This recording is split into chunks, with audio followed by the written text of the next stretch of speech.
Ons gaan vandag ingelegde beet maak. Ons het 10 kilogram beet gekoop. Hulle lyk redelik mooi. So ek gaan hulle nou in 'n wasbak gooi met net skoon water. Hulle was dan in 'n stroo met skoon water opset en hulle kook. Ek skat hulle gaan omtrent 2 ure kook voor hulle sag is, want dit is redelik groot beete. En dan vat ons dit van daar af as hulle gaar is. Die beet het nou 'n uur en 'n half gekook. Ek gaan 'n mes indruk en voel hoe dit voel en die mes gaan seepglad in. So dit is gaar. Nou gaan ek dit met koue water afspoel, die warm water uitgooi en koue water opgooi en dit dan laat staan dat dit koud word afkoel voor ons die skille gaan afhaal.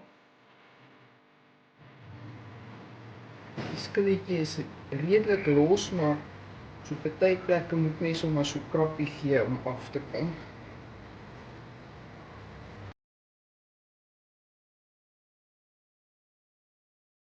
Die beet is nou gekook, hulle is geskil en hulle is nou so dat ons met hulle kan werk. So wat ek daarmee bedoel, hulle is nie meer so warm dat ons nie aan hulle kan vat nie. Ek het 'n basiese mengsel wat ek maak vir my sous, wat bestaan uit 3 koppies suiker, 1 koppie bruin asyn en 15 ml sout. Ek maak 'n dubbelmengsel aan, want soos julle kan sien, die beet is bietjie meer as my kastrol, so hierdie is my aanvanklike mengsel waarmee ek begin. Rasper my beet, gooi dit by die kokende sous in, bring dit tot kookpunt, laat dit so 10 minute kook, dat ek seker is die beet se stukkies is dwars deur kokend en dan bottel ons dit. So ek maak 'n dubbelmengsel aan. Ek het 2 koppies asyn, 6 koppies suiker en 30 ml sout. Soos die suiker smelt, maak dit die vog baie meer.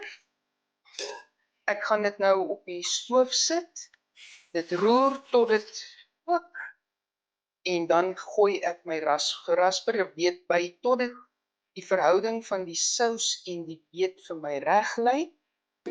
En dan bring ek dit tot kookpunt. Laat die beet so 10 minute kook in hierdie stroop en daarna bottel ons dit.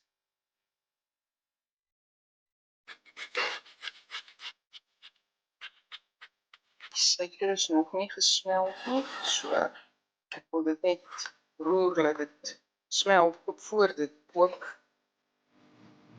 Jy kan altyd minder suiker vat, meer sout vat. Ek weet my sussie het dit altyd gemaak, 'n koppie asyn en 'n koppie suiker.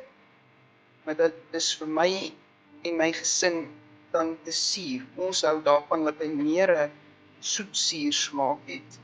En dis hoekom ek die 3-1 verhouding het, want dit werk. Dit is vir ons lekkerder as gesin. Ek het nou die bakkie beet gerasper.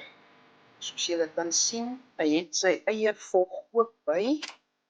As ek dit nou deurroer, sien jy nog vog en daar's baie beet in. So ek gaan dit nou eers tot kookpunt bring, dat ons dit in die bottels kan kyk, skep en dan weer sous aanmaak vir die volgende botteltjie. Ek kook nog nie oral nie. Hier teen die kant kook hy dadelik, maar hier kook hy nog nie, so is nog nie reg nie. As ek dit nou roer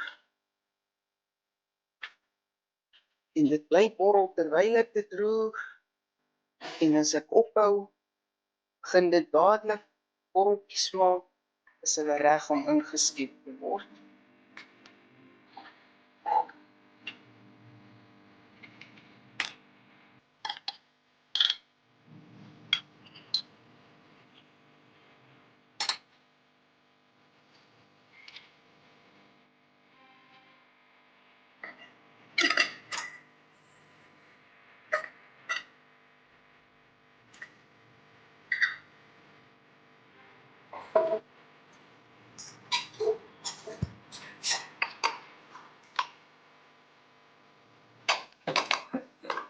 Ons skiep die goed kokend in, draai die top op en draai hom om te sien of hy te geseël.